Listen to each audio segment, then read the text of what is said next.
Tan Malaka adalah pahlawan nasional yang lahir di Nagari Padam, Gadang, Suluki, Sumatera Barat pada 2 Juni 1897. Tan Malaka lahir dengan nama Sultan Ibrahim yang bergelar Datuk Tan Malaka. Pendidikan Tan Malaka: Quick School, Sekolah Guru Negara, Nagari Padam, Gadang, Sumatera Barat, 1908. Riks Quick School, Sekolah Pendidikan Guru Pemerintahan, Belanda, 1913.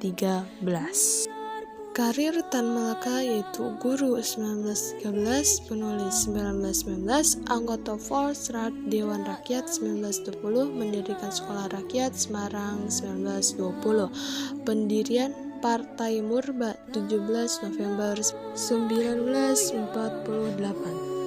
Nama ayahnya adalah Rasad Kaniago dan nama ibunya adalah Sina Simabur.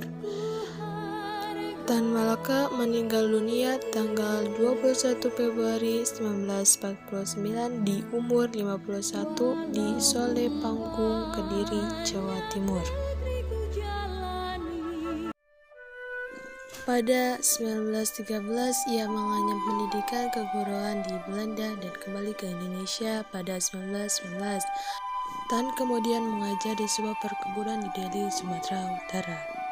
Selain mengajar, Tan Malaka juga menulis beberapa propaganda subversif untuk para kuli dikenal sebagai Daily Sport. Selama masa ini, ia mengamati dan memahami penderitaan serta keterbelakangan hidup kaum pribumi di Sumatera.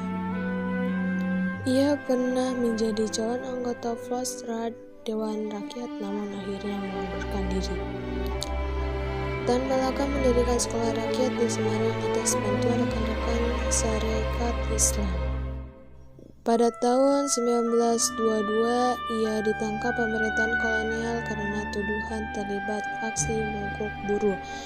Kemudian ia mengalami masa pembuangan ke luar negeri hingga kembali ke Indonesia pada 1940. Tan orang pertama yang mencetuskan konsep republik bagi bangsa ini. Pemikirannya tertuang dalam karya berjudul North the Republik Indonesia menuju Republik Indonesia yang diterbitkan pada tahun 1925. Pemikiran Tan mampu menginspirasi perjuangan pergerakan tokoh-tokoh seperti Bung Karno, Bung Hatta, dan kawan-kawan. Tan Malaka adalah seorang kiri yang dimusuhi oleh PKI. Ia adalah tokoh yang menentang pemberontakan PKI pada 1926 sampai 1927. Baginya, gerakan tersebut dirasa belum siap. Akhirnya gerakan ini gagal dan mampu ditumpas habis oleh pemerintahan kolonial Belanda.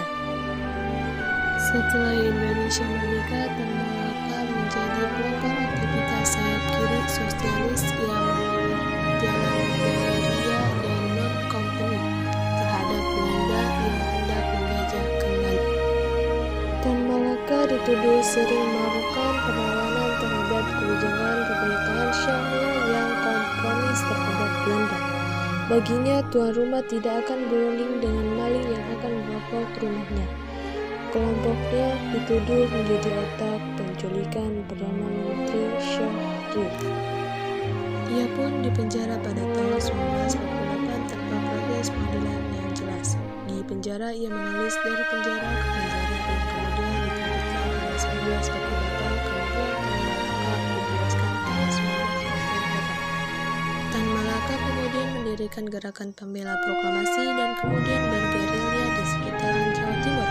Tan Malaka menjelaskan ide-idenya dalam Gerkolek Gerilya Politik Ekonomi Keteladanan Kalangan Militer dan Mendapat Sambutan yang hangat. Tan rutin mengancam politik diplomasi yang dijalankan oleh Soekarno-Hatta yang dia sebut telah menyia-nyiakan hak-hak mereka sebagai pemimpin. Propaganda Tan Malaka ini dianggap berbahaya oleh para loyalis pemerintahan. Pada Februari 1949, Tan yang berada di Kediri kemudian ditangkap dengan beberapa orang lainnya. Tan Malaka ditembak di Selo Panggung, Kediri pada 19 Februari 1949. Kematiannya tanpa laporan dan disembunyikan selama bertahun-tahun. Dan pemerintahan Indonesia menyatakan Tan Malaka sebagai pahlawan nasional melalui ketetapan Presiden RI No. 53 tanggal 23 Maret 1967.